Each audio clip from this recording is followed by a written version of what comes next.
بسم الله الرحمن الرحيم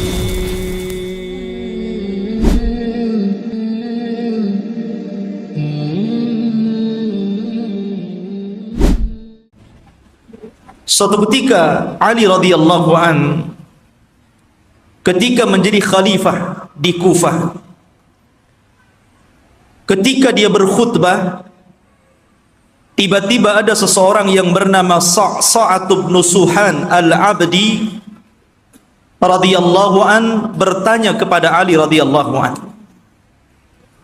Kata Sa'sa'ah bin Suhan, "Ya Amiral Mu'minin, mata yakhrujad Dajjal?" Wahai Amirul Mukminin, kira-kira kapan munculnya Dajjal itu? Maka Amirul Mukminin Ali radhiyallahu an beliau mengatakan, "Wahai Sa'sa'ah, engkau bertanya kepadaku sesuatu yang sangat besar. Maka akan aku jawab, dan tolong ingat-ingat jawabanku." Maka Ali radhiyallahu an mengatakan, "Idza amatan nasu salawat," apabila manusia sudah mulai meninggalkan salat. "Wa adha'ul amanah," apabila manusia sudah melalaikan amanah. "Wa kana al-hilmu dha'fa wadh-dhulmu fakhra," dan ketika sifat lemah lembut sudah melemah di hati manusia, kemudian kezaliman semakin menguat dan menjadi sebuah kebanggaan, maka di situ Dajjal akan keluar. Kemudian kata Ali radhiyallahu an, "Wa umara'uhum fajara wa wuzara'uhum khawana wa a'wanuhum zalamah wa qurra'uhum fasaqah." Dan ketika para pemimpin yang diangkat adalah pemimpin-pemimpin yang bejat, kemudian para menterinya adalah para pengkhianat-pengkhianat bangsa, dan para pendukungnya adalah orang-orang zalim, dan para ulamanya menjadi ulama-ulama ulama-ulama yang fasik, maka ketika itu Dajjal akan keluar. Kemudian Ali radhiyallahu melanjutkan, "Wa dhahara al-jawru wa fasaz zina wa dhahara ar-riba wa quti'atil arham." Dan ketika kezaliman dan kelaliman menyeruak di tengah-tengah bumi ini, kemudian menyebarnya zina, tampaknya riba, dan orang sudah mulai memutuskan silaturrahim, maka itu juga alamat telah dekatnya munculnya Dajjal. Kemudian kata Ali radhiyallahu an, "Wattukhidatil qainat wa syuribatil khumur." Dan ketika manusia sudah mulai memanggil-manggil para penyanyi untuk menyanyi, kemudian khamar diminum secara bebas. Artinya di sini ikhwatu fiddin, maka kalau itu terjadi maka telah dekat kemunculannya. Dan hari ini kita lihat anak-anak kita dicuci otaknya oleh televisi-televisi. Kemudian dibayangkan kalau dia ingin seperti selebritis fulan dan fulana, karena merasa bahwa kalau menjadi artis dan selebritis itu hidupnya senang. Kemudian kata Ali radhiyallahu an, "Wa nuqidatil uhud wa dhuyyatil atama wa tawana an-nas fi salatil jamaah." Kemudian ketika manusia sudah mulai tidak peduli dengan janji, mereka khianati janji-janji. Kemudian sudah lemah, orang lemah untuk melakukan qiyamul lail. Dan hari ini kita lihat ada orang ikhwatu fiddin, dia rela tidur di siang hari hanya untuk nonton bola dunia di malam hari. Bangun dia di malam hari, kopinya sampai 1 ember, biar nggak tidur. Dia rela seperti itu. Ya. Kemudian,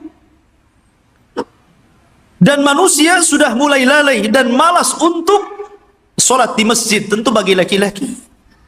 Padahal kata Ali radhiyallahu an, perhatikan, wa zakhraful masajid wa tawwalul manabir wa halul masahif. Padahal masjid pada hari ini kita saksikan hampir semua masjid itu tidak ada yang jelek, semua bagus, besar-besar, indah-indah.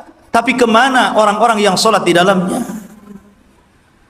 Kemudian menara tinggi-tinggi, sampai sekarang mencari masjid, mengenali masjid itu lebih mudah dengan cara apa? Melihat menara. Oh, di sana ada masjid. Dari mana antum tahu? Tuh menaranya. Artinya orang dimudahkan untuk mencari dan melangkahkan ke masjid. Karena apa? Tidak disusahkan orang cari masjid, tapi orang malas ke masjid.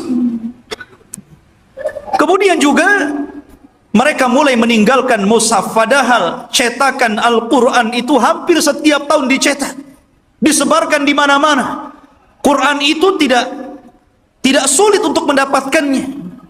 Tapi orang malas membaca Al-Quran. Ada yang mengatakan nunggu Ramadan katanya, karena ada tadarus.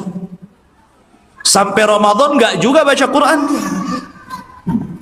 Kemudian kata Ali radhiyallahu an, apabila ini sudah terjadi, maka dekatlah munculnya Dajjal. Kemudian Ali melanjutkan, wa akhadur rusha wa akalur riba wasta'malus sufaha wastakhaffu bid-dima. Ketika manusia sudah mulai mudah untuk memakan rasuah, sogok menyogok. Di negeri kita ini, korupsi itu bukan hanya tingkat level atas saja, level bawah pun sama. Bahkan antum buat KTP saja kadang-kadang ada pelicinnya ya. Bahasa rasuah itu kan bahasa pelicin katanya. Kalau ingin licin pakai oli saja lah.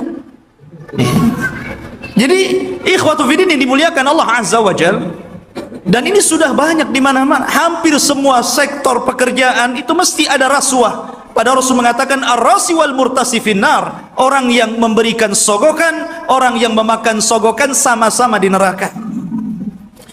Wa akalur riba. Dan orang sudah gemar memakan riba. Bahkan ada orang yang nggak mau kerja dengan cara menyimpan uangnya di bank-bank konvensional. Dia hanya makan bunganya saja. Bahkan riba di hari ini subhanallah luar biasa. Karena riba itu mudah didapati hampir di semua tempat. Di tiang listrik ada riba, di pohon pisang ada riba, di pagar-pagar orang ada riba, gitu kan. Silahkan pinjam dengan gadekan bunga kecil katanya.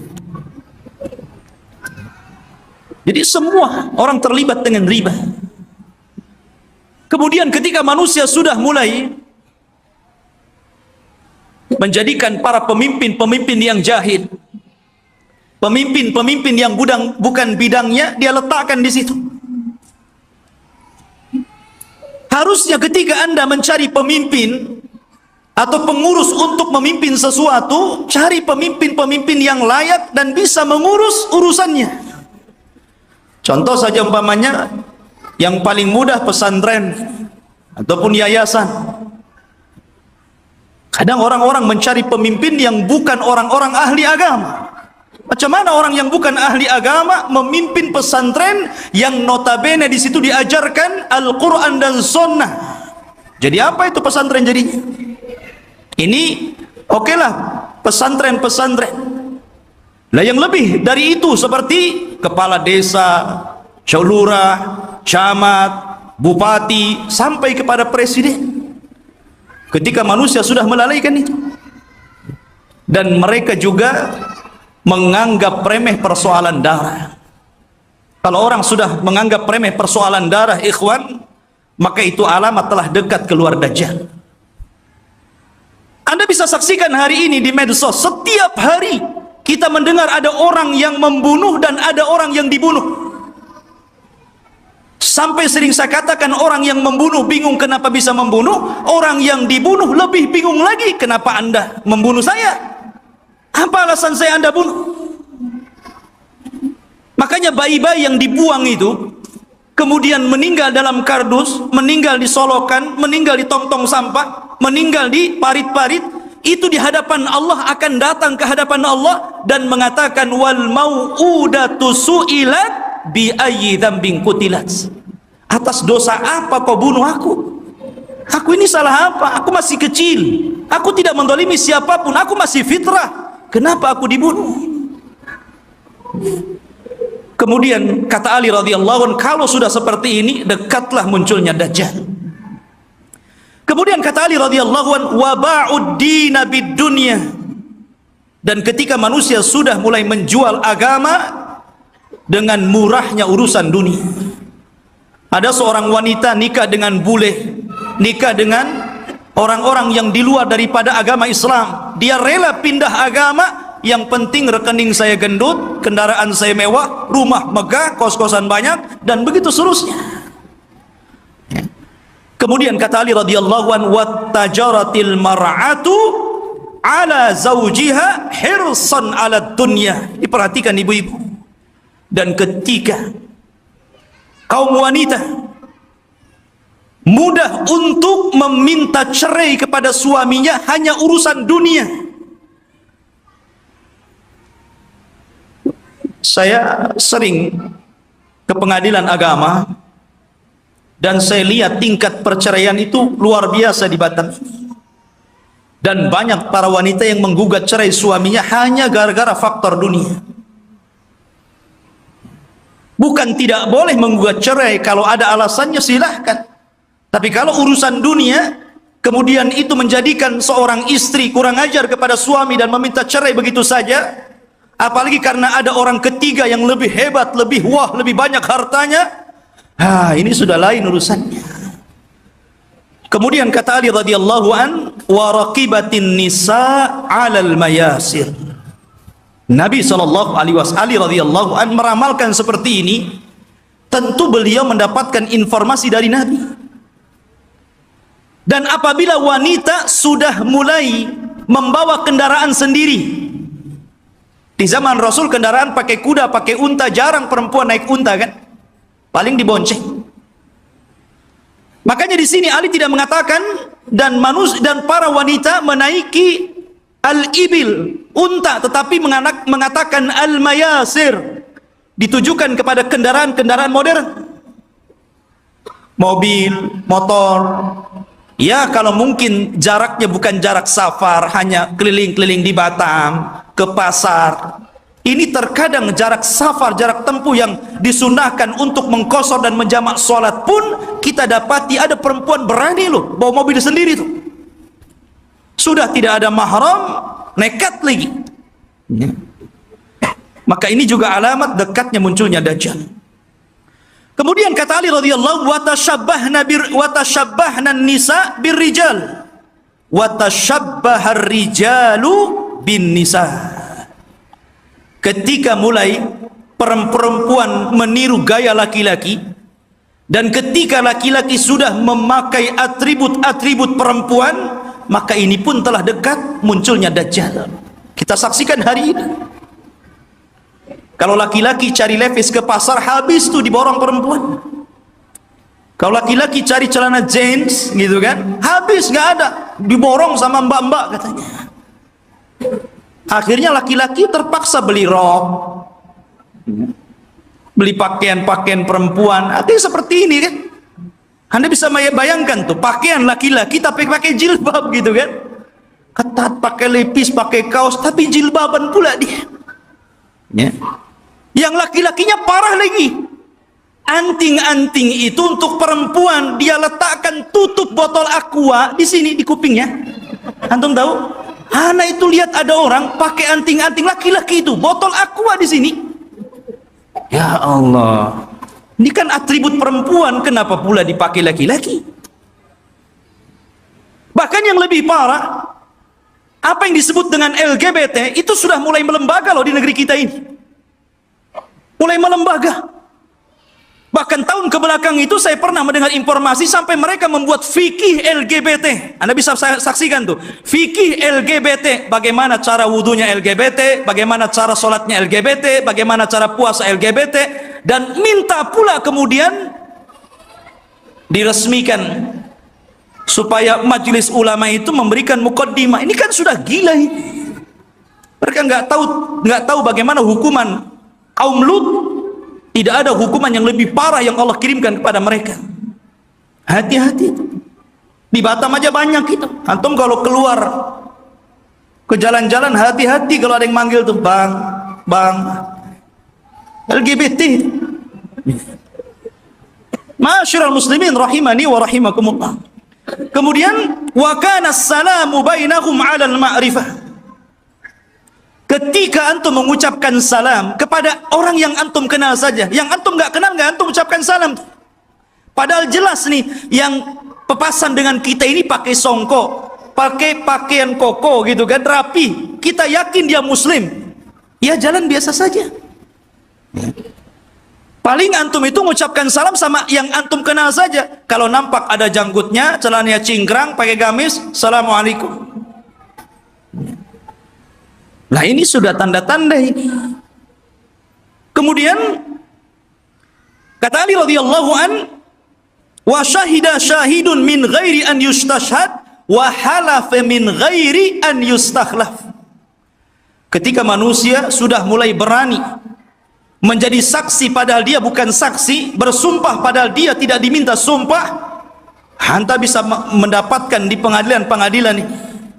Ada orang yang saksi itu dijual, dibeli. Kamu jadi saksi bayar sekian. Kamu bersumpah saya bayar sekian. Ini banyak sekali yang seperti ini.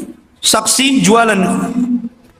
Kemudian kata Ali radhiyallahu an, wa labisu juludadh-dha'ni ala qulubid di'ab wa kanat qulubuhum amarrun minas sabri wa alsinatuhum ahla minal asli wa sarairuhum antanu minal jiyaf. Dan ketika manusia-manusia sudah memakaikan bulu-bulu kambing, kulit-kulit kambing pada hati-hati serigala, padahal hati mereka adalah hati yang beracun, yang tidak pernah sabar. Padahal mulut mereka hanya manis di bibir, tapi tidak sebagaimana hatinya. Dan kehidupan pribadi mereka lebih busuk dibandingkan bangkai, kata Rasul. Nabi SAW ingin menyindir siapa? Kayak Ali radhiyallahu ingin mengisyaratkan kepada manusia siapa? Orang-orang yang hanya menampakkan kebaikan padahal di belakangnya orang ini buruk. Bahasa kitanya pencitraan saja. Biar orang pengenal saya ini baik, saya ini begini, begini dan begitu seterusnya. Dan zaman sekarang subhanallah, nyalon RT saja itu janjinya banyak. Itu baru RT itu. Nanti gang ini kita aspal, nanti solokan ini kita perbaiki. Habis jadi RT wassalam kan begitu. Kemudian wal tumisal fiqhu li ghairi din wa unkiral ma'ruf wa urifal munkar. Dan ketika manusia memberikan kecerdasan mereka bukan kepada urusan agama, ketika itulah maka manusia akan mengingkari yang ma'ruf dan mereka akan cenderung melakukan mungkar. Kan banyak ikhwan, kita sebagai orang tua tentu kita bisa melihat potensi anak. Anak saya ini cerdas, hafalannya mudah, ya. Harusnya kalau orang tua sudah tahu anak ini ada bakat kecerdasan, arahkan ke agama. Mumpung mereka masih bisa merekam gitu kan. Kalau sudah tua, susah, ibarat menulis atau mengukir di atas lautan gitu kan, di atas air. Ya nggak mungkin. Tapi kalau mengukir di atas batu sih masih berbekas. Maka dari sini ketika kecerdasan bukan kepada urusan agama, tapi untuk urusan dunia, maka orang pasti akan mengingkari yang ma'ruf dan akan melakukan kemungkaran. Kata Ali, kalau sudah tersusun beberapa masalah ini, maka pasti kedekatan munculnya Dajjal sudah dekat. Fannajatun najah, hati-hati kalian, selamatkan diri kalian dan selamatkan diri kalian. Ikhwatu fiddin yang dimuliakan Allah Subhanahu wa taala. Kita tahu bahwa ketika fitnah sudah menyebar di sana dan di sini, apa yang saya katakan tadi, dan hampir semua yang dikatakan Ali radhiyallahu an berlaku. Dan itu kita saksikan bermunculan setiap hari, dan Anda bisa saksikan di medsos-medsos yang kita lihat setiap hari. Apa yang disebutkan Ali itu bermunculan tuh satu-satu. Lah ketika ini sudah terjadi, maka muqaddimah alamat kiamat besar akan muncul. Apa muqaddimah alamat kiamat besar? Khurujul Mahdi, keluarnya Imam Mahdi. Ini yang kita akan bahas. Ma'asyiral muslimin rahimani wa rahimakumullah. Kita tahu bahwa kemunculan Imam Mahdi dan kemunculan Dajjal itu hampir beriringan. Imam Mahdi dulu, baru kemudian Dajjal. Dan Nabi SAW mengatakan Dajjal tidak mungkin keluar kecuali ala khiffatin minad din wa qillatin minal ilmi. Dajjal tidak mungkin keluar sampai manusia lemah dalam agama dan sedikit pengetahuan tentang Dajjal. Ketika orang sudah tidak berkhutbah lagi menceritakan tentang Dajjal, ketika pengajian-pengajian sudah tidak disinggung lagi tentang bab Dajjal, ketika orang-orang sudah tidak peduli dengan kisah-kisah Dajjal, maka ketika manusia lalai, muncullah makhluk yang jahat ini. Ma'asyiral muslimin rahimani wa rahimakumullah. Pada minggu yang lalu sedikit saya akan ulas sebelum kemunculan Imam Mahdi. Nabi SAW mengatakan Imranu Baitil Maqdis kharabu Yathrib. Apabila pusat kekuatan kaum muslimin sudah dipusatkan di Baitul Maqdis, di Yerusalem, alhamdulillah, kita bersyukur kepada Allah Subhanahu wa taala. Allah telah menggagalkan keinginan barat untuk memindahkan Israel Raya di tengah-tengah kota Yerusalem. Ini sebuah nikmat. Tapi walaupun kemudian terjadi, maka itu adalah alamatul qiyamah. Itulah yang memang akan berlaku di akhir zaman. Berarti kalau ini berlaku, tanda-tanda itu semakin dekat dan dekat. Kata Nabi SAW, apabila seluruh kaum muslimin dari belahan dunia sudah mempusatkan kekuatan mereka di Yerusalem, tepatnya di Baitul Maqdis, kharabu Yathrib. Ketika itu kota Yathrib, kota Madinah dan Mekah akan ditinggalkan manusia. Padahal Mekah dan Madinah itu ketika itu dalam posisi sebaik-baiknya ekonomi, tapi akan ditinggalkan dan akan berhijrah ke Baitul Maqdis. Wa kharabu Yathrib khurujul malhamah. Dan ketika Yathrib roboh, Madinah roboh, kosong, tidak ada orang karena hijrah semua ke Syam, maka ketika itu muncullah malhamatul kubra, perang besar. Malhamah itu diambil dari kata-kata lahmun. Lahmun itu artinya daging. Kenapa kemudian peperangan disangkut pautkan dengan daging? Karena ketika itu peperangan, setelah orang melakukan peperangan dengan alat-alat canggih, maka alat-alat itu kemudian dimusnahkan, maka kembali peperangan menjadi peperangan kembali ke alat-alat tradisional. Boleh jadi mungkin diawali dengan perang nuklir dulu, karena masing-masing negara punya nuklir gitu kan, masing-masing negara punya rudal, punya senjata hebat. Boleh jadi muqaddimah peperangan ini dilakukan dengan cara perang teknologi dulu. Setelah kemudian hancurnya negeri-negeri, senjata pun sudah tidak ada lagi, hanya bangkai-bangkai besi-besi tua. Disitulah kemudian peperangan akan kembali ke perang tradisional. Disinilah pembenaran sabda Nabi SAW, agar anda melatih diri dengan cara berkuda, dengan cara menombak, dengan cara memanah, dengan cara berpedang, karena perang akan kembali ke zaman itu. Ma'asyiral muslimin, kemudian wa khurujul malhamah. Apabila telah nampak malhamah, orang berperang dengan pedang, sehingga daging tercabik-cabik dan melayang kemana-mana, darah muncrat kemana-mana, ketika terjadi malhamatul kubra, atau dalam bahasa barat Armageddon gitu kan, dalam masalah bahasa kita malhamatul kubra, maka ketika itu kaum muslimin menguasai Konstantiniyah.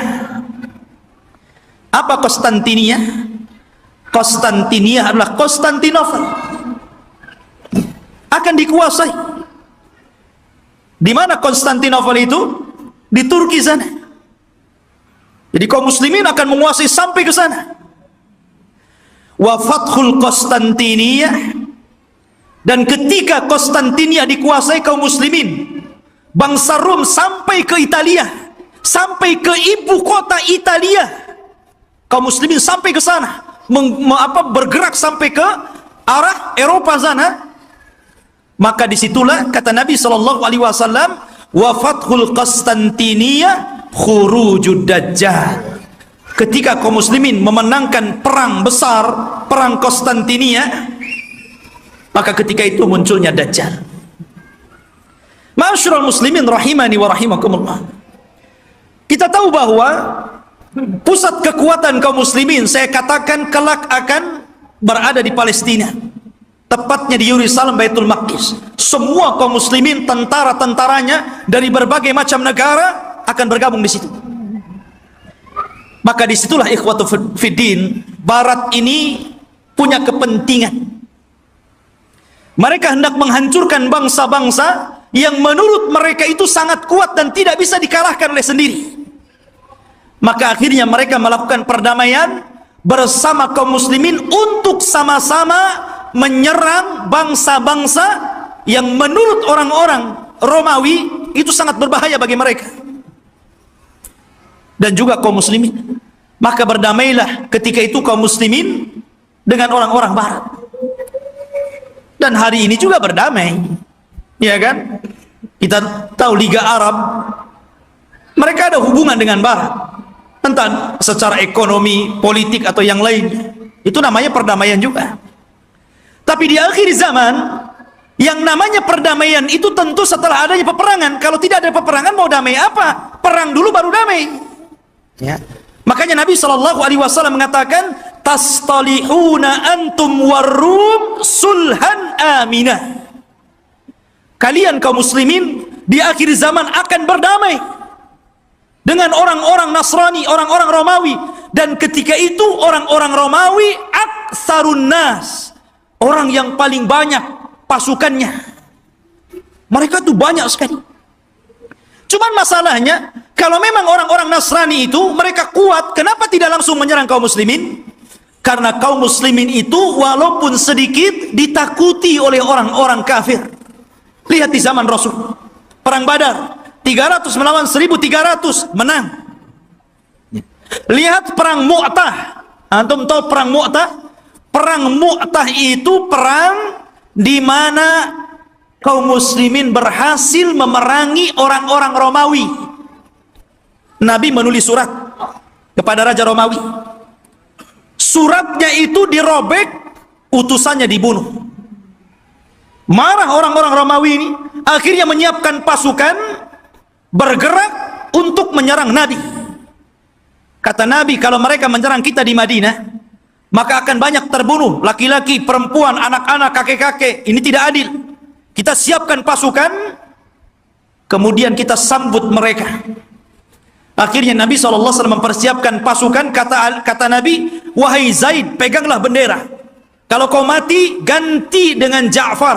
Kalau Ja'far mati, ganti dengan Abdullah ibn Rawahah. Perangkat.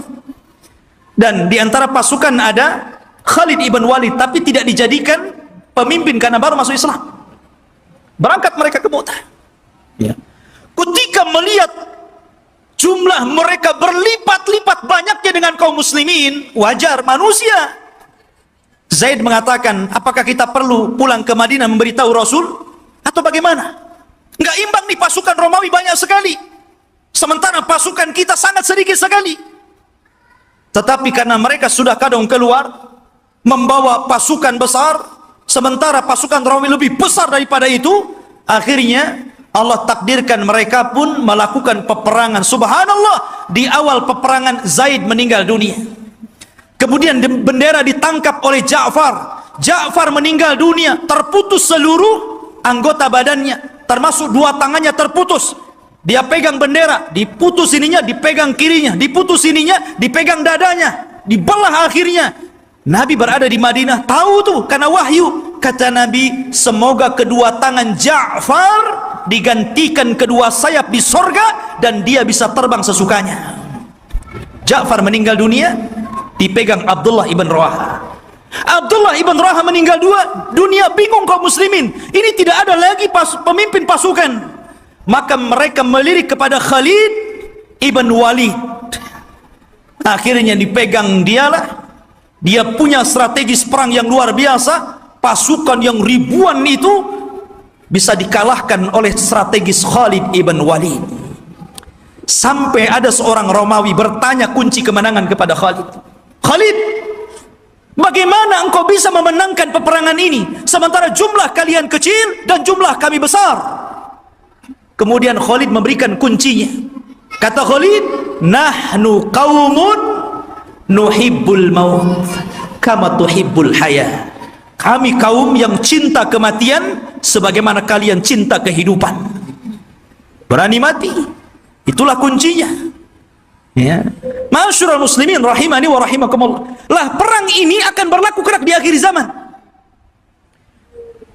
Tetapi orang-orang Islam akan bergabung dan melakukan perdamaian bersama orang-orang Romawi, kemudian akan menyerang sebagian. Ada yang memprediksi maksudnya yang diserang adalah negara-negara yang mereka berada di benua Asia.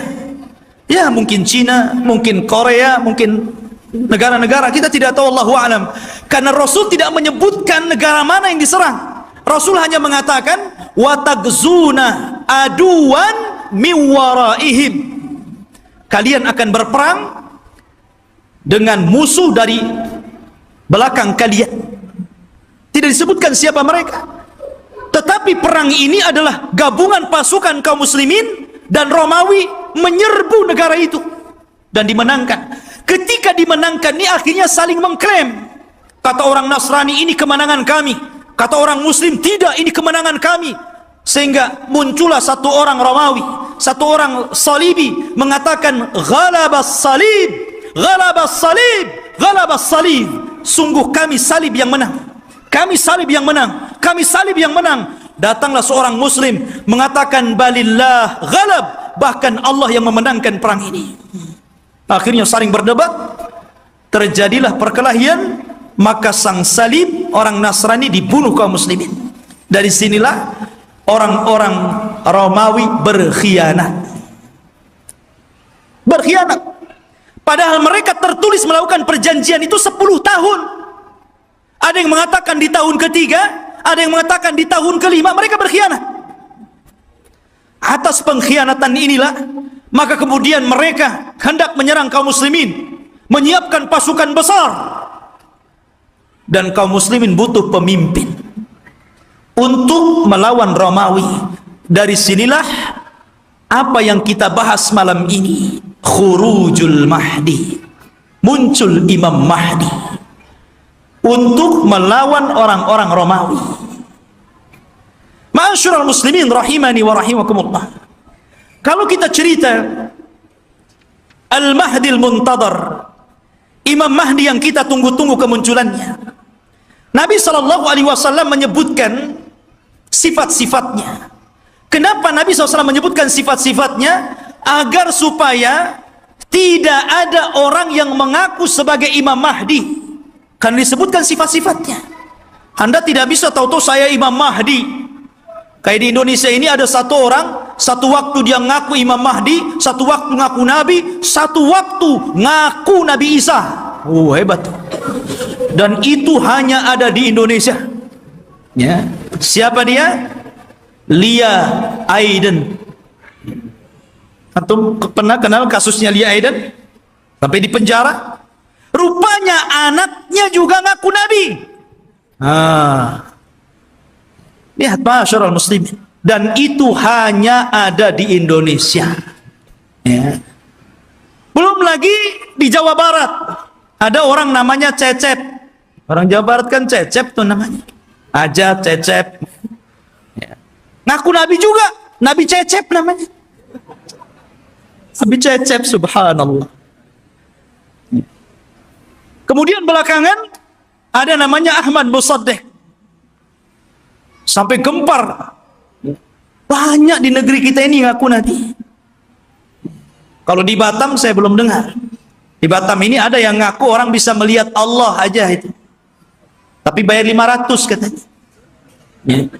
Jadi intinya bahwa Imam Mahdi ini dijelaskan sifatnya, dijelaskan tanda-tanda kemunculannya, dan dia disabdakan Nabi SAW, laulam yabqa minad dunya illa yaumun, kalaulah usia dunia ini hanya tinggal satu hari saja, la tawwalallahu dzalikal yaum, pasti Allah akan lamakan hari itu selama-lamanya, hatta yab'atsa rajulan min ahli baiti, sampai Allah akan utus seorang laki-laki dan dia keturunanku, yuwatiu ismahu bi ismi wa isma abihi bismi abi, di mana nama dia sama dengan namaku Muhammad, bukan Lia. Ya. Bapaknya Abdullah, bukan Aiden. Ya. Jadi Muhammad bin Abdillah Al-Hasani, keturunan Hasan, Al-Alawi, keturunan Ali. Artinya dia keturunan cucu Rasul, Hasan bin Ali. Dan ini Imam Mahdi ahli sunnah. Berbeda dengan Imam Mahdi Syiah. Mereka menganggap Imam Mahdi Syiah itu keturunan Husain. Namanya Muhammad juga, tetapi Muhammad Hasan Al-Ashkari namanya. Katanya waktu kecil disembunyikan di satu tempat di gua di daratan Irak, namanya Sirdab. Jadi ada satu gua Sirdab, di situ ada lubang kecil, kemudian orang ngeker ke dalam gitu kan, dan mengetuk-ketuk pintunya, ukhruj ya Mahdi, ukhruj ya Mahdi. Itulah orang Syiah. Setiap hari ada yang menggedor-gedor pintu, keluar wahai Mahdi, keluar wahai Mahdi. Yang enggak keluar, enggak ada Mahdinya. Ya. Ma'asyiral muslimin rahimani wa rahimakumullah. Maka Al-Mahdi itu keturunan Hasan.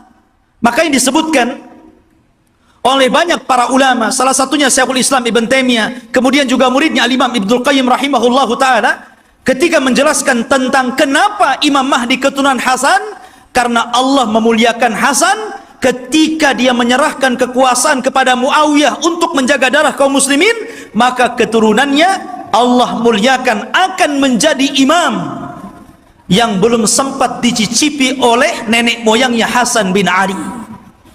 Padahal Hasan bin Ali sudah jadi presiden di zaman itu, tapi cuma 6 bulan saja melihat ada gelagat pergerakan kaum muslimin pembela Ali akan perang lagi dengan Muawiyah. Dia tidak mau ada pertumpahan darah. Akhirnya dia ngalah. Dia yang menyerahkan kekuasaan kepada Muawiyah, engkau saja yang jadi raja, yang jadi rakyatnya. Akhirnya bersatulah kaum muslimin. Karena kerendah dirian Hasan inilah, maka Allah muliakan Hasan.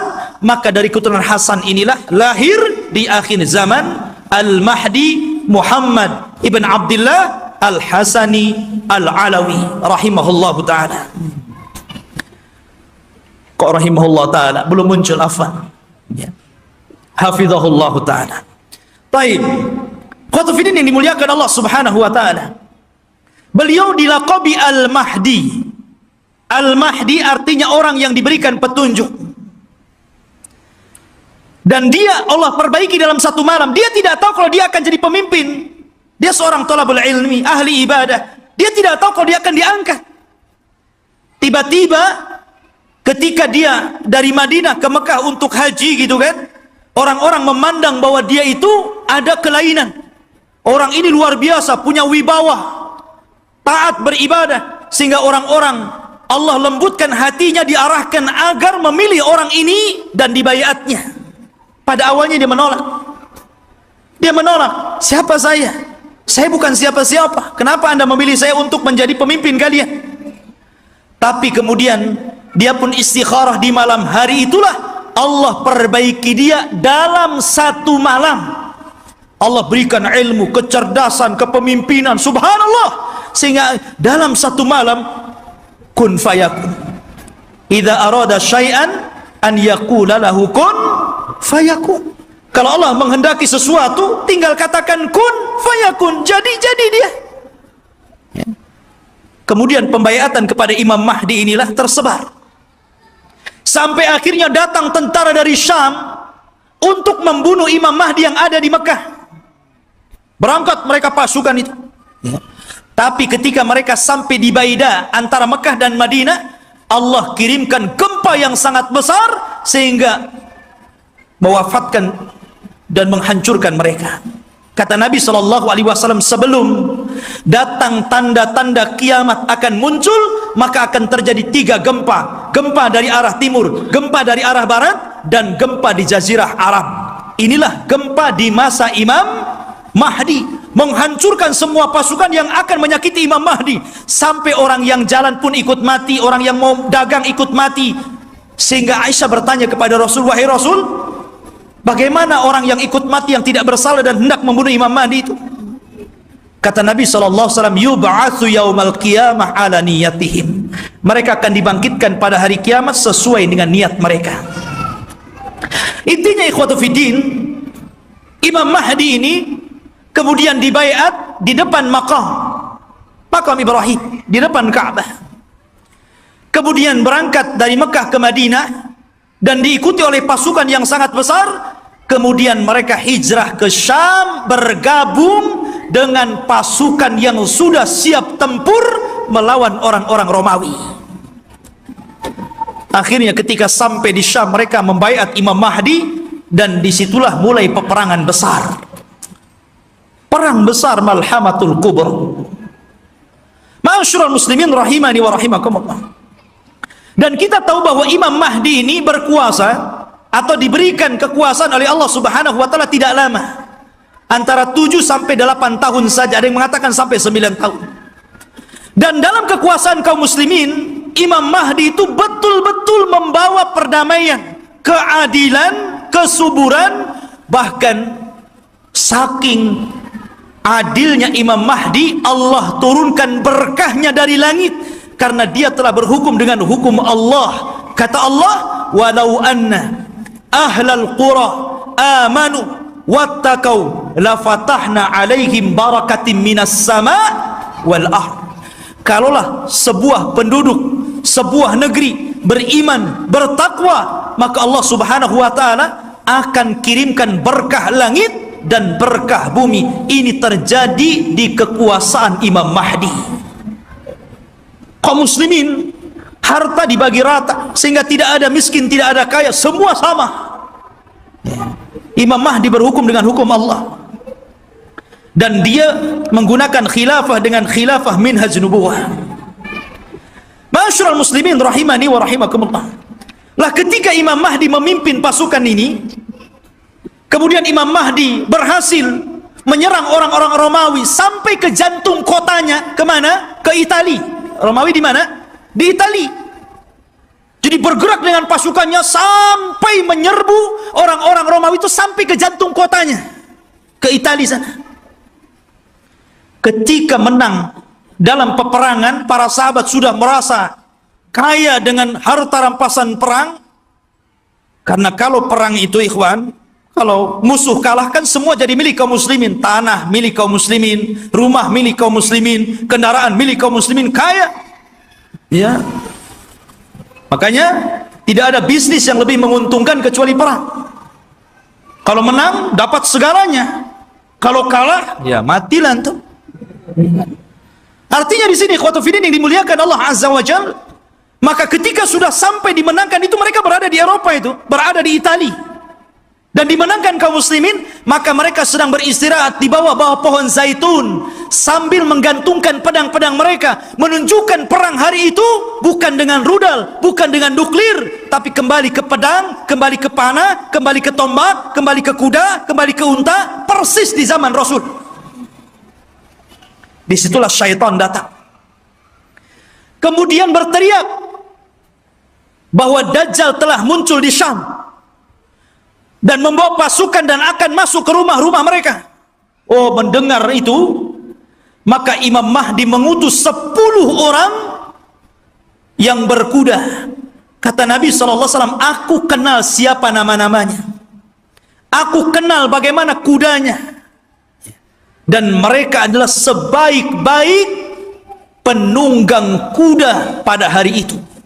Rasul yang mengatakan. Jadi mereka diutus Rasul untuk membenarkan apakah kedatangan Dajjal itu memang ada ataukah hanya isu. Jadi 10 orang ini yang sudah dijanjikan oleh Nabi SAW, kelak Imam Mahdi akan mengutus 10 orang, Rasul tahu namanya, Rasul tahu kudanya, dan mereka adalah penunggang-penunggang yang terbaik ketika itu. Berangkatlah 10 orang ini ke Syam. Rupanya tidak benar, tidak ada pasukan Dajjal yang akan menyerbu rumah-rumah mereka. Tapi memang pada hari itu Dajjal muncul. Dajjal muncul pada hari itu, tapi tidak menyerang rumah-rumah mereka. Sehingga mereka bergerak tuh, pasukan kembali ke Syam. Disinilah bermula kisah Dajjal. Bicara tentang Dajjal, ikhwatu fiddin yang dimuliakan Allah Subhanahu wa ta'ala, Dajjal itu adalah makhluk Allah Subhanahu wa ta'ala. Dia bukan Tuhan. Dia adalah keturunan dari Bani Adam. Bukan setan, bukan jin, bukan juga iblis. Bahkan dia lebih hebat daripada jin, lebih hebat daripada setan lagi. Tapi dia keturunan Bani Adam. Ma'asyiral muslimin, suatu ketika Nabi SAW mendatangi para sahabat. Sahabat sedang bicara tentang Dajjal. Saking banyaknya Rasul membicarakan tentang Dajjal di khutbah-khutbahnya, di majelis ta'limnya, di perang-perangnya, selalu cerita Dajjal, sehingga sahabat menyangka jangan-jangan Dajjal itu ada di kebun kurma Madinah. Ya. Maka Nabi SAW mendatangi mereka, dan sahabat mengatakan, ya Rasulullah, aktsartal hadis anhu fakhifna hatta dhananna anna ad-dajjal fi atrafin nakhli. Wahai Rasul, kau terlalu banyak menceritakan Dajjal, sehingga kami takut jangan-jangan Dajjal itu sudah ada di kebun kurma. Maka Nabi SAW mengatakan, bukan demikian. Jangan kalian mencelaku karena aku banyak bercerita tentang Dajjal. Karena ini fitnah lebih besar daripada harta, lebih besar daripada fitnah anak-anak, lebih besar daripada fitnah peperangan yang menghancurkan negara dan membunuh kaum muslimin. Lebih besar daripada fitnah-fitnah ini semuanya. Kata Nabi SAW, ghairu Dajjal akhwafuni alaikum. Tidak ada yang lebih aku takutkan kepada kalian kecuali fitnah Dajjal. In yakhruju fikum, kalau seandainya Dajjal itu muncul kepada kalian, wa ana hayyun, dan saya masih hidup, fa ana hajijudunakum, saya yang akan melawannya, saya yang akan berperang dengan dia. Akan tetapi kata Rasul, iyakhruju fikum wa ana mayyitun, kalau Dajjal keluar kepada kalian dan saya sudah mati, fakullu nafsin dha'iqatul maut, setiap jiwa pasti mati. Kata Nabi SAW, famru'un hajijunya nafsahu, maka setiap orang harus membela dirinya masing-masing, karena tidak ada yang bisa melawan Dajjal kecuali seorang Nabi, maksudnya Nabi Isa. Makanya ketika Nabi SAW mendengar ada di Madinah seorang anak kecil yang Allah berikan keanehan dari ilmu-ilmu jin, namanya Saf, atau dikenal dengan Ibnu Soyyad, anaknya seorang Yahudi. Sifat-sifatnya sama dengan Dajjal yang diceritakan Nabi, anak kecil. Ya. Bahkan sebagian para sahabat bersumpah bahwa dia Dajjal. Salah satunya Umar ibn al-Khattab radhiyallahu an bersumpah dia Dajjal, dan Rasul membiarkan sumpahnya dan tidak mengingkari. Akhirnya Rasul datang dengan Abu Bakar, dengan Umar, ingin mengecek tentang keberadaan anak kecil namanya Saf, atau disebut dengan Ibnu Soyyad ini. Berangkat Rasul, kemudian masuk ke kampung Yahudi. Rupanya betul ada anak kecil yang sedang bermain-main dengan anak-anak yang lainnya. Kemudian Nabi memanggil anak kecil namanya Saf itu, dan mengatakan, ya Saf, atashhadu anni Rasulullah? Wahai Saf, apakah engkau bersaksi saya adalah utusan Allah? Anak kecil nengok Nabi, kemudian dia mengatakan, ashhadu annaka nabiyul ummiyin. Aku bersaksi engkau adalah Nabi yang diutus oleh Allah subhanahu wa ta'ala. Tiba-tiba Saf berbalik tanya kepada Rasul, ya Muhammad, atashhadu anni Rasulullah? Hei Muhammad, maukah kau bersaksi aku juga utusan Allah? Bayangkan, anak kecil ngomong di hadapan Rasul, mau enggak kau bersaksi saya juga utusan Allah sama dengan kamu?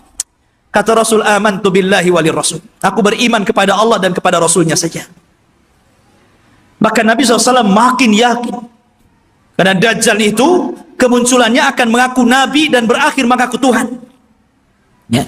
Maka kemudian kata Nabi SAW, ya Saf, inni khaba'tu laka khaba'an. Wahai Saf, dalam hatiku, dalam dadaku, aku menyembunyikan beberapa kalimat. Karena ketika itu Rasul baru diturunkan ayat kepadanya, surah kepadanya, namanya Suratul Dukhan. Dan itu para sahabat belum tahu, baru turun kepada Rasul Suratul Dukhan. Makanya Nabi menyembunyikan ayat itu dalam dadanya. Kata Rasul, wahai Saf, wahai Ibnu Sayyad, aku menyembunyikan beberapa kalimat di dadaku, coba tebak apa? Kata si Saf ini memandang dada Rasul, tiba-tiba dia mengatakan, duh. Dia tidak bisa mengatakan dukhan, tapi sudah benar awalnya, karena Rasul menyembunyikan kalimat dukhan, tapi dia tidak sempurna. Dia mengatakan duh.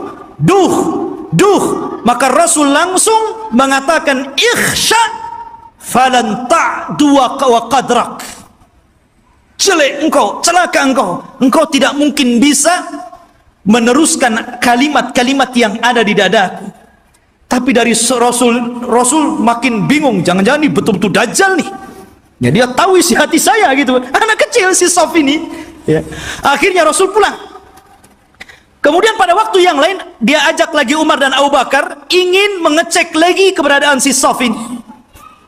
Setelah ketemu dan hendak kemudian diintai dan kembali ingin diuji, tiba-tiba datang ibunya. Melihat ada Rasul SAW dan ibunya kenal. Ya Saf, ataka Muhammadun. Ya Saf, ataka Muhammadun. Hei Saf, Muhammad sudah datang di sampingmu. Maka Safun kemudian langsung pergi kemudian di belakang ibunya. Kata Nabi SAW, lau tarakathu latabayyana amruhu. Kalau ibunya ketika itu tidak memanggil-manggil, tentu aku sudah tahu siapa si Saf ini, apakah Dajjal atau bukan Dajjal. Tetapi ikhwatu fiddin, kenyataannya si Saf ini kemudian tumbuh besar dan dia masuk Islam. Tapi dalam hati para sahabat masih ragu masalahnya. Jadi dia sudah tua masuk Islam, sahabat masih ragu, itu masih ketakutan dengan si Saf ini Ibnu Sayyad yang sudah besar dan masuk Islam. Jangan-jangan dia Dajjal pura-pura masuk Islam.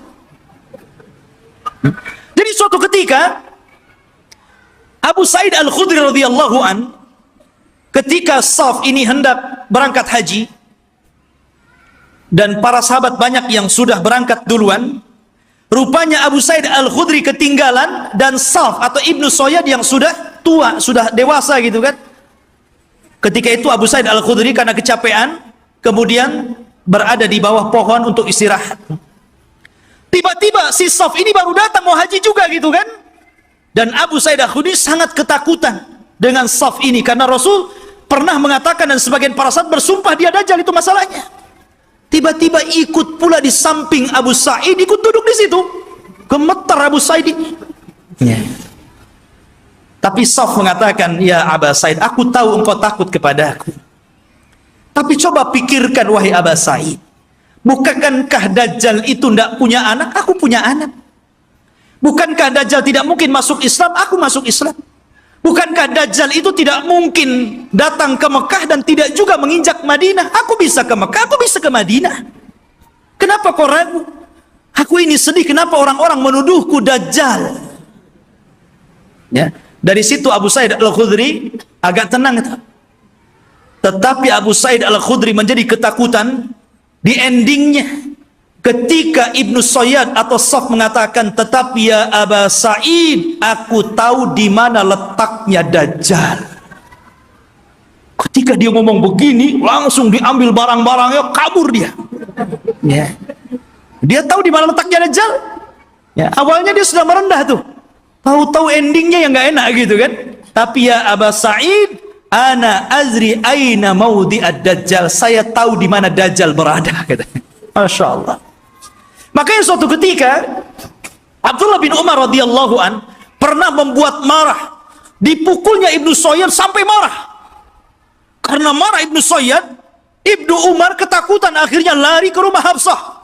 Dia melapor gitu kan, ya Hafsah, saya tadi pukul Saf, Ibnu Sayyad dia marah. Kata Saf, kata saudaranya Hafsah ini, wahai Abdullah bin Umar, kau sudah tahu bagaimana sabda Rasul tentang kemunculan Dajjal. Dajjal tidak mungkin keluar kecuali karena kemarahan yang sangat besar. Hati-hati kamu.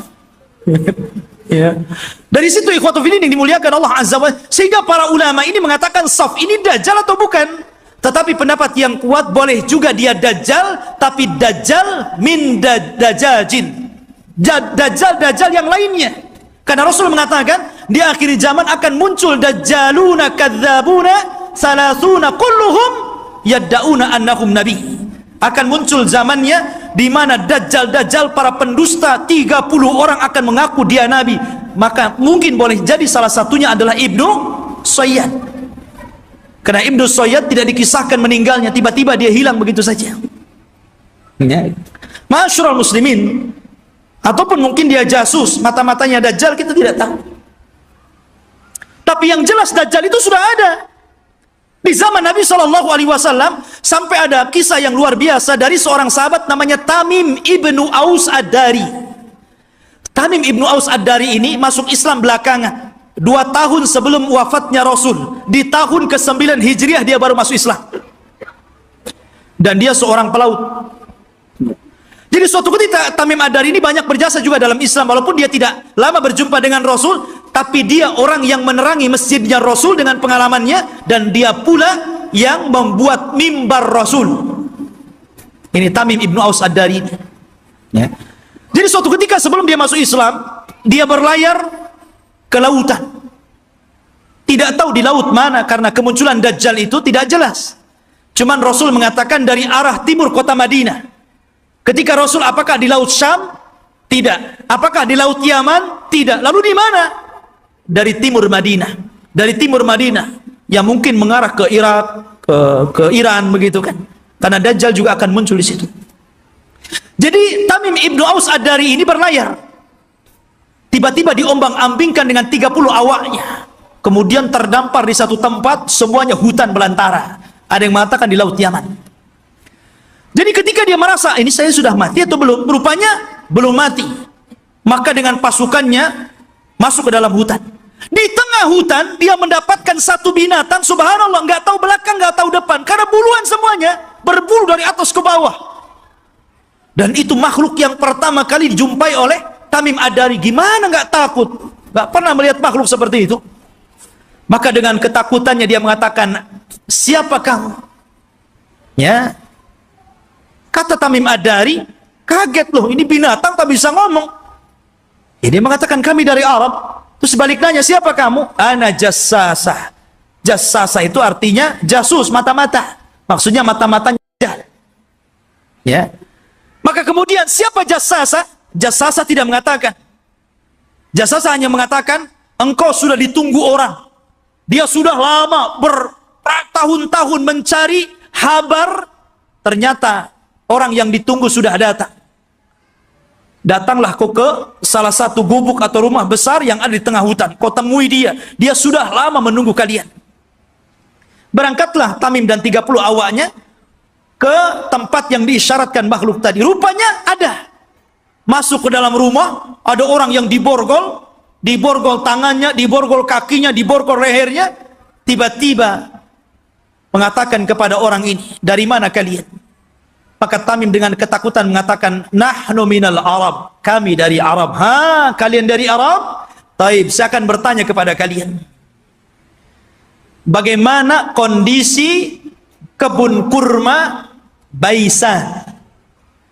Kebun kurma Baisan, ya, ma'ruf, ya, kurmanya dulu sangat luar biasa. Kata Imam Madari, subhanallah, kebun kurma Baisan itu kebun kurma yang kualitasnya tinggi, berbuah terus, nggak berbuah, saking suburnya. Maka Rasul mengatakan sebentar lagi tidak ada kurmanya. Kata para peneliti, hampir sudah 100 tahun yang silam dari sekarang ini sudah tidak berbuah lagi kurma-kurma yang ada di Baisan itu. Kemudian kata orang ini mengatakan, bagaimana kabar tentang telaga yang ada di Tobariyah? Telaga Tobariyah. Dan telaga Tobariyah itu telaga yang dijadikan orang-orang Israel untuk diambil air minum bersih mereka. Apakah nyusut atau tidak? Kata dia, oh masih banyak airnya. Dan katanya hari ini, saya baca di Google itu, ya bisa percaya bisa tidak Google. Kalau ingin yakin, antum ke sana saja ke Israel. Ya. Katanya sudah surut hampir 30-40% airnya. Artinya apa yang dikatakan orang ini menjadi sebuah kenyataan. Kemudian kata orang ini mengatakan, bagaimana kabarnya Ainuz Zughar? Ainuz Zughar, mata air Zughar itu mata air bersih yang biasa diambil minum dan untuk perairan ladang, dan itu berdekatan dengan Bahrul Mayyit, ya, dengan laut mati. Laut mati yang dulu kaum Lut diadab, kemudian ditimpakan dan sekarang jadi laut mati. Lah, Ainuz Zughar itu ada di sekitar itu. Kata orang ini, apakah masih berair? Ya, masih berair. Para petani masih ngambil airnya. Orang-orang masih minum di situ. Kata orang ini, sebentar lagi akan kering. Kemudian orang ini bertanya, apakah sudah tampak Nabi utusan Allah, Nabi Arab? Kata Tamim Ad-Dari, ya, dia sudah sampai di Madinah, berhijrah dari Mekah. Apakah orang-orang membenarkan dan mendustakan? Iya, ada yang membenarkan, ada yang mendustakan. Kata Dajjal, sebaik-baik manusia adalah orang yang mengikuti dia. Dajjal saja nyuruh kita ikut Nabi, ya. Dia mengatakan apa? Sebaik-baik orang adalah ikut dia. Dajjal tuh, ya. Sekarang yang bukan Dajjal nggak mau ikut Nabi, nggak mau juga nyuruh orang ikut sunnah Nabi. Ada orang ikut sunnah Nabi dikatakan Wahabi, ya. Ma'asyiral muslimin rahimani wa rahimakumullah. Maka kemudian Tamim Ad-Dari ketakutan, nggak mau lagi berdialog banyak-banyak, gitu kan? Dia langsung pergi pulang, cari jalan keluar. Allah takdirkan sampailah dia ke Madinah tepat pada tahun 9 Hijriah. Kemudian masuk Islam. Disitulah dia bercerita tentang pertemuan dia dengan makhluk yang aneh itu. Kata Nabi, tahukah kamu, manusia yang kau temui itu adalah Dajjal. Artinya sudah pernah ditemui salah seorang sahabat. Dan inilah satu-satunya kisah dari sahabat yang diriwayatkan Rasul, kemudian diriwayatkan kepada para sahabatnya. Rasul tidak pernah mengambil riwayat dari para sahabat. Yang ada sahabat meriwayatkan dari Nabi.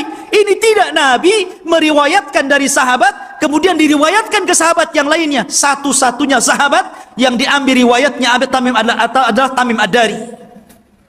Karena Rasul kan tidak punya, apalagi Tamim Ad-Dari seorang Nasrani sebelumnya, ya. Maka dari situ ikhwatu fiddin, kata Nabi SAW di hadapan para sahabatnya, dia bercerita sambil bawa tongkat. Maka Nabi SAW mengatakan, kelak Dajjal itu akan sampai ke sini, maksudnya Madinah dan Mekah, tapi dia tidak akan bisa masuk. Dajjal itu hanya bisa yatarakab, hanya bisa mengintip di balik bukit Uhud. Karena seluruh kota Madinah dan Mekah akan dipagari malaikat, di tangannya pedang-pedang yang siap untuk membunuh Dajjal. Dajjal ketakutan. Dia hanya bisa melihat dari atas bukit Uhud. Dilihatnya Masjid Nabawi, tepatnya kuburan Nabi, bercahaya warna putih. Kemudian Dajjal mengatakan, hada qasrul abiyad, hada qasru Ahmad. Inilah istananya Muhammad, inilah istana putih. Dan subhanallah, apa yang dikatakan Dajjal menjadi sebuah kenyataan. Kalau antum umroh atau Allah takdirkan antum haji, gitu kan, cobalah antum melihat Masjid Nabawi di malam hari dari kejauhan. Naiklah ke bukit Uhud, gitu kan, Antum lihat Masjid Nabawi, tepatnya kuburan Rasul, maka akan dilihat ada cahaya putih. Dari tempat itu ada cahaya putih yang ke atas, membenarkan apa yang dikatakan Dajjal. Dan Dajjal tidak akan sanggup masuk ke kota ini, maksudnya kota Madinah, sambil memukul-mukul, hadhihi tayyibah, hadhihi tayyibah, hadhihi tayyibah, kata Rasul. Inilah negeri yang disucikan, inilah negeri yang disucikan, inilah negeri yang disucikan. Dajjal tidak mungkin masuk ke negeri ini, Mekah dan Madinah.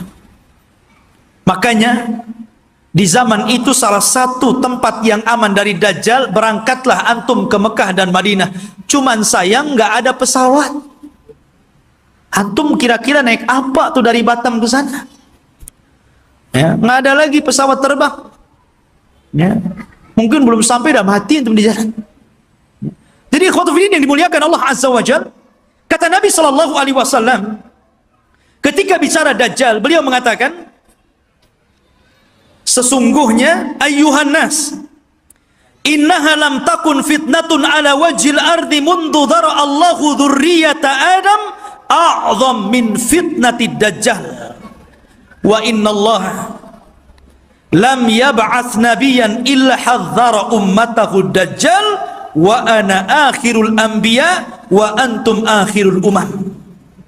Wahai manusia, tidak ada satupun fitnah yang lebih dahsyat ketika Allah menciptakan anak Adam dibandingkan fitnah Dajjal. Karena andailah seluruh dukun-dukun yang ada di dunia dikumpulkan, kemudian melakukan kontes sihir, maka sihir mereka jauh di bawah sihir Dajjal.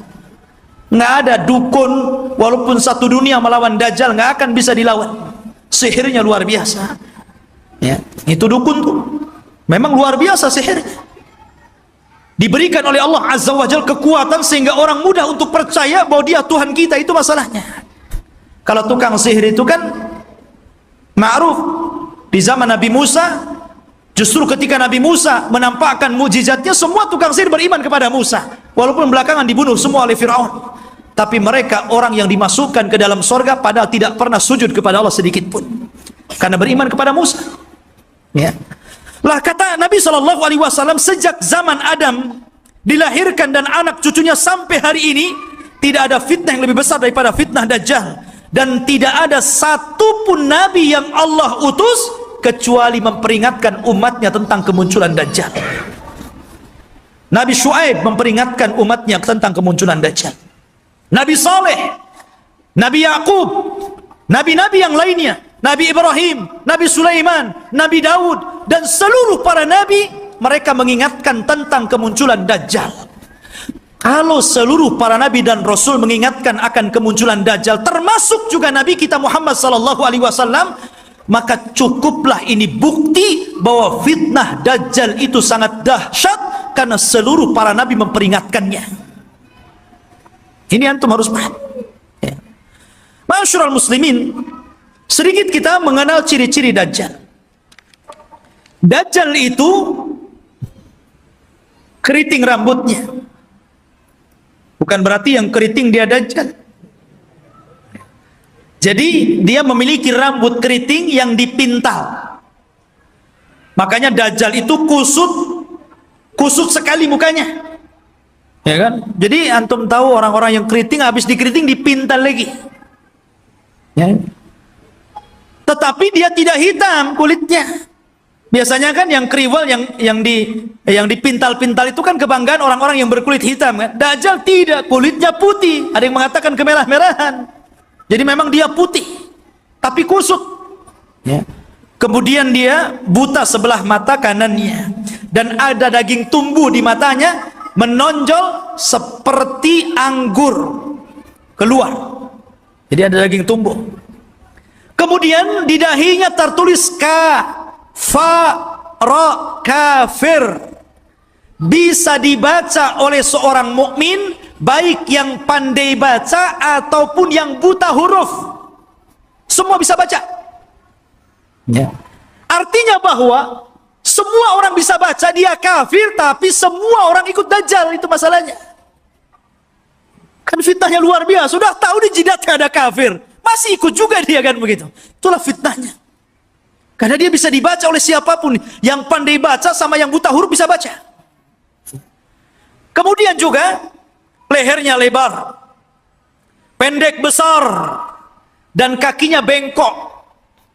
Kakinya itu kayak busur panah. Lalu jalannya jelek sekali. Dan dia matanya sebelah awar. Dari sini menunjukkan kalau orang itu waras, beriman, imannya kuat, otaknya dipakai, tentu orang itu tidak mungkin mengakui orang seperti ini Tuhan karena banyak cacatnya. Ya kan jelek itu orangnya. Kok jadi Tuhan pula? Ya, dan mengaku ana rabbukum, saya Rabb kalian. Tapi masalahnya walaupun penampilannya seperti itu, tapi dia diberikan kekuatan oleh Allah yang Allah tidak berikan kepada yang lainnya. Makanya ketika Dajjal mengaku Tuhan, maka Allah langsung mengatakan innahu a'war fa innallaha laisa bi'a'war. Dajjal itu a'war, buta sebelah kanannya, dan Allah tidak buta dan tidak buta sebelah. Ya. Ma'asyiral muslimin rahimani wa rahimakumullah. Lah Dajjal ini ikhwatu fillah yang dimuliakan Allah Azza wa Jalla. Dijelaskan juga di antara fitnah-fitnahnya secara umum, karena waktu juga yang terus berjalan. Di antara fitnah-fitnah Dajjal yang paling besar adalah mengaku nabi. Kemudian setelah itu mengaku Tuhan. Ini fitnah yang paling besar. Fir'aun ngaku Tuhan, gak punya kesaktian. Makanya tidak banyak orang yang ikut Fir'aun. Itu karena takut saja nggak mengakui Fir'aun itu Tuhan kan gitu. Begitu juga Namrud atau raja-raja zalim yang lainnya. Tapi Dajjal ini bukan karena takut, karena takjub dengan kehebatannya. Makanya orang banyak yang ikut Dajjal. Anda bisa bayangkan Dajjal ini datang ke negeri yang rusak. Anggaplah kayak Suriah gitu kan, udah roboh, sudah nggak bisa lagi dibangun, nggak mungkin lagi mau berapa ratus tahun lagi membangun kota ini. Dajjal itu datang ke kota yang roboh itu. Kemudian Dajjal mengatakan, keluarlah wahai bumi pembendaharaan kalian. Tiba-tiba kota itu kembali cantik, ya kan? Kembali subur, kembali mewah, kembali megah. Kambing-kambingnya penuh dengan susu, unta-untanya gemuk-gemuk. Subhanallah, Anda bisa bayangkan itu. Ya. Siapa yang lebih hebat sihirnya dari tukang-tukang sihir dibandingkan Dajjal? Dan sebaliknya, kalau ada kota bagus, subur, banyak ternaknya, kemudian Dajjal lewat, kemudian tidak beriman kepada Dajjal, langsung ambruk, langsung gersang, langsung pada mati, gitu kan? Subhanallah. Ya. Seperti ini fitnahnya. Bahkan suatu ketika Dajjal ini mendatangi sebuah perkampungan, kemudian mengatakan, bagaimana kalau kuhidupkan keluarga kalian? Apakah ibu kalian, apakah anak yang kalian cintai, atau siapalah terserah di antara keluarga kalian, siapa yang mau kuhidupkan, kuhidupkan. Tapi syaratnya setelah itu beriman bahwa aku Tuhan kalian. Wah, orang kampung keluar semua tuh. Maka yang ingin ibunya dihidupkan, kata Dajjal, ditunjuk kuburan ibunya itu. Maka setan datang, fatamassala lahu kemudian berubah menjadi seolah-olah ibunya, seolah-olah anaknya, seolah-olah suaminya, seolah-olah bapaknya, seolah-olah kerabat-kerabatnya. Akhirnya mereka pun berkumpul, kemudian memeluk suaminya, istrinya, ibunya, macam-macam, dan mengatakan kepada keluarganya, ikutilah orang itu karena dia adalah Tuhan. Nah, lihat. Seperti itu, nggak ada tukang sihir yang bisa kayak gini, kecuali Dajjal. Ya. Sampai suatu ketika dia hendak mendatangi Mekah dan Madinah, Dajjal memukulkan kakinya beberapa kali, pukulan terjadi gempa. Akhirnya seluruh orang kafir dan munafik yang ada dalam Madinah keluar semuanya. Ketika itu ada anak muda yang kuat imannya menantang Dajjal. Dia cari Dajjal di kerumunan pasukannya yang diikuti 70 orang-orang Asfahan, Yahudi Asfahan. Dan mereka menggunakan selendang-selendang yang hari ini orang-orang Yahudi memakainya. toyalis. Selendang yang dipakai di bahu-bahu mereka itu. Toyalis namanya. Ya. Lah kemudian anak muda ini ditangkap oleh tentara Dajjal. Kemudian ditanya, mau kemana mau kamu? Saya mau ketemu rajamu Dajjal. Di mana dia? Akhirnya dihadapkan. Kemudian Dajjal memerintahkan pasukannya untuk memukuli. Habis dipukuli dihadapkan kepada Dajjal. Kemudian Dajjal memerintahkan algojonya untuk menggergaji. Digergaji jadi dua tuh. Dari atas kepala pertengahannya sampai ke muka sampai ke belah jadi dua. Habis belah jadi dua, Dajjal berjalan di tengah-tengahnya. Kemudian mengatakan kepada pengikutnya, kalau aku hidupkan dia, makin yakin engkau dengan aku bahwa aku Tuhan kalian. Semua mengatakan, ya engkau Tuhan kami. Maka Dajjal mengatakan, kum. Akhirnya jadi satu lagi itu tubuhnya. Ya, kayak punya ilmu rawa rontek. Ya, jadi satu itu. Ya. Kemudian setelah itu Dajjal sudah menghidupkan lagi, semua orang berteriak, antal ilah, engkau adalah Tuhan. Maka Dajjal mengatakan kepada anak muda ini, maukah engkau bersaksi bahwa saya adalah Tuhan kalian? Maka anak muda ini ternyata tidak mengatakan, saya semakin yakin anta Dajjalul kadzdzab. Saya semakin yakin engkau itu Dajjal, pendusta yang disabdakan Rasul sallallahu alaihi wasallam. Oh, marah Dajjal. Akhirnya Dajjal mengambil pisau dan hendak membunuhnya, tapi tidak bisa karena takut kelemahannya diketahui orang-orang. Akhirnya dia pegang tubuhnya dan dilemparkan ke dalam api. Tapi anak muda ini sempat berteriak, engkau tidak akan bisa membunuh kecuali diriku, yang lain tidak bisa. Ya, Ma'asyiral muslimin rahimani wa rahimakumullah. Dari sini menunjukkan bahwa luar biasa Dajjal ini. Lah Dajjal ini akan memimpin pasukan besar. Makanya orang-orang Yahudi mereka bermimpi kalau terbentuk Haikal Sulaiman dan robohnya Masjidil Aqsa, kemudian berkumpulnya pasukan, mereka mengatakan kami sedang menunggu Mesius kami. Mesius itu bahasa mereka, bahasa kita Dajjal. Bahasa kita Dajjal. Makanya kalau kita melihat simbol Zionis itu kan gambar mata gitu. Walaupun Zionis itu sudah tidak asli lagi Yahudi, karena Zionis itu tidak berpegang dengan Taurat, tapi berpegang dengan Talmud. Talmud itu Taurat yang sudah dirobah-robah, yang kemudian menjadi protokoler Yahudi, harus begini, harus begini, harus begini. Itu Talmud, bukan Taurat. Mereka mengklaim saja Taurat, lahirlah agama Zionis ini. Ya. Intinya bahwa kenapa orang-orang Yahudi bermimpi untuk merebut Yerusalem? Ya tadi karena di situ mereka memimpikan bahwa Mesius akan datang kepada mereka dan akan memimpin mereka. Ini dibenarkan dalam Islam. Karena Dajjal itu akan muncul di situ. Dan akan dibunuh juga di situ. Di Babil Lut atau gerbang Lut yang sekarang menjadi kota yang diagungkan orang-orang Israel. Di tengah-tengah Israel. Babil Lut itu, dan Dajjal akan dibunuh di situ. Makanya ikhwatu fillah yang dimuliakan, wajar kalau orang-orang Yahudi berusaha untuk menguasai dunia karena mereka bermimpi bahwa Dajjal akan memimpin mereka. Tapi mereka tidak paham bahwa apa yang mereka mimpikan juga ada dalam Islam, dan kita tidak mimpi, ini sebuah kenyataan bahwa Imam Mahdi akan muncul dan akan menjadi musuhnya Dajjal di akhir zaman dan akan berperang. Cuman karena Rasul yang pernah mengatakan, kalau aku hidup di zaman kalian, aku yang akan menghadapinya, tapi kalau aku mati, tidak ada yang bisa untuk membunuhnya kecuali seorang nabi. Makanya ketika Umar, kembali kepada kisah Ibnu Sayyad, Sauf anak kecil itu, ketika dia meramal apa yang di dada Nabi, Umar mengambil pedang dan mengatakan, da'ni i'adrib unukoh. Rasul, izinkan aku kupenggal si Ibnu Sayyad ini. Kata Rasul, jangan Umar. Kalau dia Dajjal, engkau tidak bisa membunuhnya. Ada orang lain yang akan membunuhnya. Tapi kalau dia bukan Dajjal, fala hajata laka biqatli. Tidak ada hajat engkau membunuhnya. Ngapain, biarkan saja dia. Ya. Artinya di sini bahwa terjadinya peperangan pasukan Imam Mahdi dengan Dajjal ini tidak seimbang.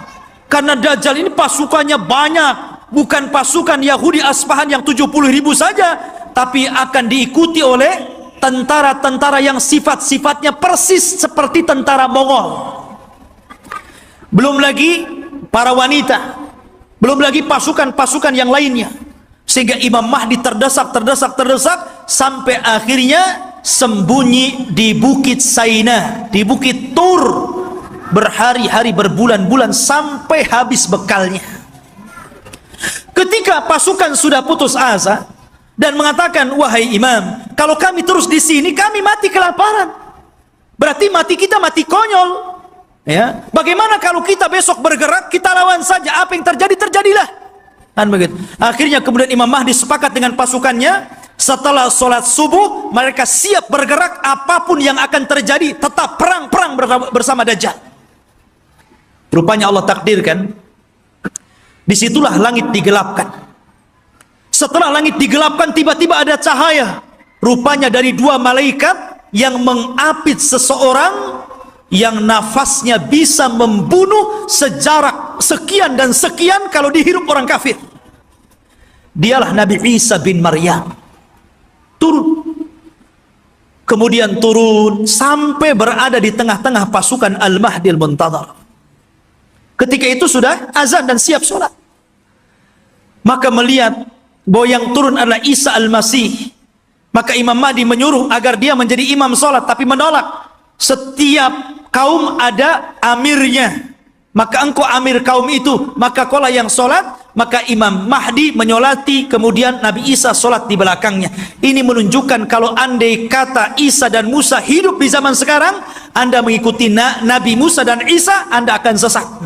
Isa saja sholat di belakang Imam Mahdi, ya, karena tidak berhak menyebarkan agamanya.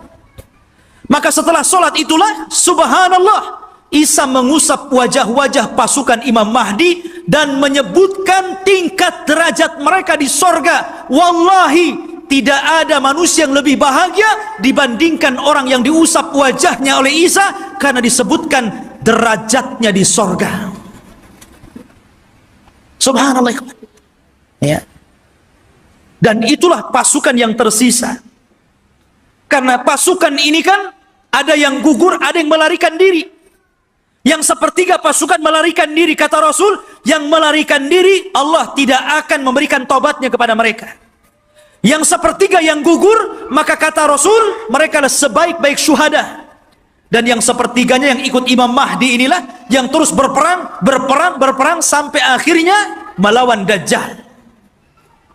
Ketika itu Isa memberikan pilihan dan mengatakan, ukhayyirukum bisalas, aku berikan 3 pilihan kepada kalian.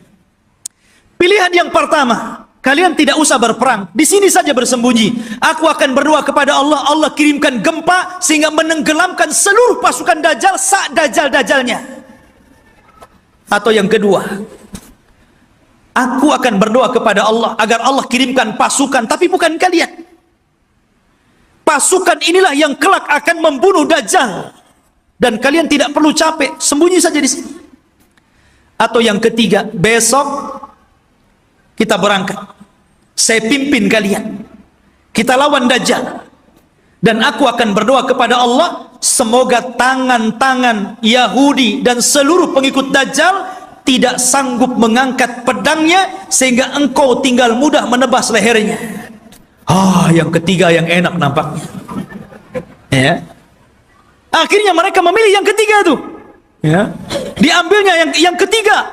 Maka setelah sholat subuh, diusap wajah, kemudian disebutkan tingkatannya di sorga, mereka pun turun, pasukan dari Bukit Saina dipimpin Nabi Isa bin Maryam, maka mereka tinggal tebas saja tuh pasukan Dajjal itu. Akhirnya karena terjadi kelemahan, seluruh pasukan Dajjal tunggang langgang, lari ke sana kemari, sembunyi di batu. Batu bisa bicara, hei muslim, Yahudi di belakang, bunuh dia. Senang, ada dia, bunuh, gitu. Masuk gua ngomong, masuk pohon ngomong. Tidak ada satupun makhluk kecuali dibuat bicara oleh Allah. Bagaimana Allah hinakan itu? Mereka nggak bisa sembunyi. Mau sembunyi di mana? Semua makhluk Allah bicara. Hei muslim, ini Yahudi, bunuh di sini. Ya. Akhirnya mereka lari ke sebuah pohon yang dijanjikan bahwa pohon itu bisa melindungi mereka. Kata Nabi SAW, kecuali satu pohon, mereka tidak akan bicara, mereka akan melindungi orang-orang Yahud, dan pohon itu disebut Gharqad namanya. Pohon Gharqad. Makanya sekarang karena hadis ini sudah bocor sampai ke Israel, maka orang Israel membuat perkebunan sehijau-hijaunya dengan pohon gorkot. Tapi sayang kemarin kebakaran. Nanam lagi, ya. Mudah-mudahan kebakaran lagi. Ya. Masyaallah muslimin, tetapi dulu saya pernah mendengar ada orang cerita tentang beberapa tokoh-tokoh di Jawa Timur kalau tidak salah. Berkumpul mereka membicarakan tentang fatwa pohon gorkot. Karena bentuk pohon gorkot ini hampir mirip dengan cemara. Ya. Sehingga kemudian sebagian mereka mengatakan bahwa jangan-jangan cemara itu adalah gorkot. Sampai akhirnya ada yang memberikan ide bagaimana kalau kita tebang semua pohon cemara itu, biar nggak ada orang Yahudi sembunyi di Indonesia, katanya. Bukan cemara, bukan gorkot, ikhwan. Cemara ya cemara, biarkanlah cemara itu untuk penghijauan gitu kan. Ya. Jadi ikhwatu fillah ini dimuliakan. Jadi pohon gorkot itulah yang tidak akan bicara. Makanya orang Yahudi mengembangkan pohon ini di mana-mana. Tetapi Dajjal berhasil dibunuh oleh Nabi Isa di Babul Lut. Babul Lut, benteng Lut yang sekarang jadi kota di Israel. Disinilah Nabi Isa mampu membunuh Dajjal, memenggal kepalanya, kemudian mengatakan kepada pasukan Yahudi dan Nasrani, inilah kepala kalian, inilah pemimpin kalian, sudah kubunuh. Dari situ mereka menyerah. Lah yang tersisa dari orang-orang ahli kitab, dari orang Yahudi dan Nasrani, akhirnya mereka beriman kepada Allah lewat perantara Isa, tapi bukan ikut agama Isa sebagaimana prasangka Nasrani.